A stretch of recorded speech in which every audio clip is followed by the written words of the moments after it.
sure looked like it. The administration was now stepping up efforts to nail down a tangible link between Saddam and 9/11.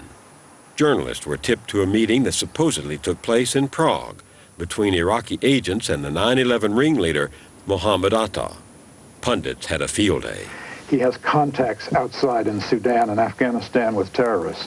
They did indeed have a contact between Atta and an Iraqi diplomat. In the New York Times, William Safire called the Prague meeting an undisputed fact. He would write about the Atta connection 10 times in his op-ed column. Just weeks after 9/11, Safire had predicted a quick war, with the Iraqis cheering their liberators and leading the Arab world toward democracy.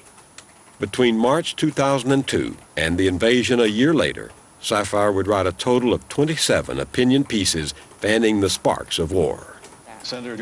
And on Tim Russert's Meet the Press, Safire kept it up. Bill Safire, the difference between sufficient provocation and a preemptive strike.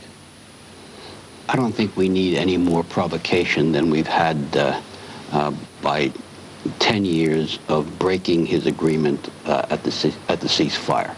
He has been building weapons of mass destruction.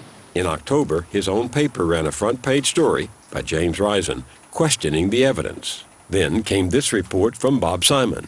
The administration has been trying to make a link to implicate Saddam Hussein in the attacks of September 11. And they've been pointing to an alleged meeting between Mohammed Atta, the lead hijacker, and an Iraqi intelligence officer in the Czech capital of Prague. If we had combed Prague and found out that there was absolutely no evidence for a meeting between Mohammed Atta and an Iraqi intelligence figure, if we knew that, we had to figure that the administration knew it. And yet they were selling the connection between Al-Qaeda and Saddam. Bob Baer spent 16 years as an undercover agent for the CIA in the Middle East. How did you get to Bob Baer, the former CIA official who was such an important source for you? we called him. How did you find him? Did you know him? I knew some friends of his. It wasn't a problem getting his phone number. Any reporter could get his phone number. Who was he? Why was he important? He was one of the guys who was sent to Prague to find that link. He was sent to find the link between Al-Qaeda and Saddam. He would have been a hero if he'd found the link. Oh, my heavens, yes. I mean, this was what everyone was looking for.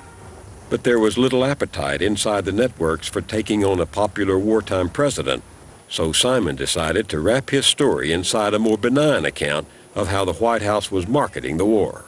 It's not the first time a president has mounted a sales campaign to sell a war.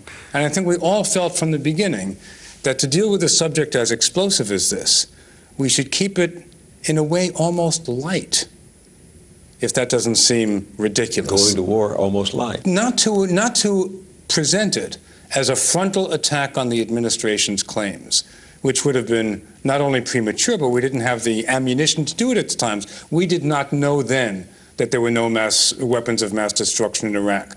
We only knew that the connection the administration was making between Saddam and Al-Qaeda was very tenuous at best, and that the argument it was making over the aluminum tubes seemed highly dubious.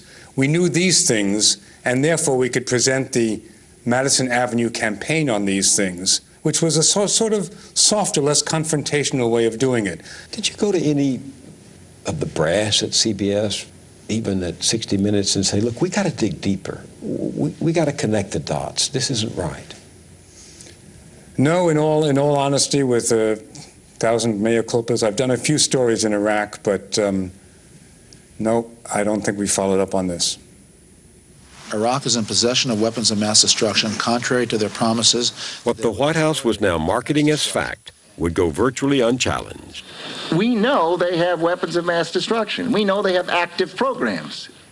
As the Washington Post veteran reporter Walter Pincus would later report, the propaganda machine was run by the president's inner circle, officials who called themselves the White House Iraq Group, or WIG.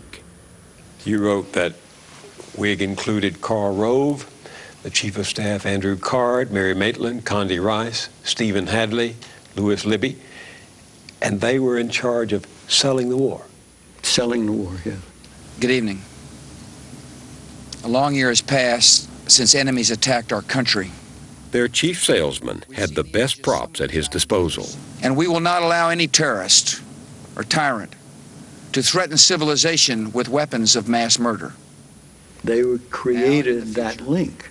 The marketing group. The marketing group. And the link was a twofold link. One, he had weapons of mass destruction. And two, he supported terrorists.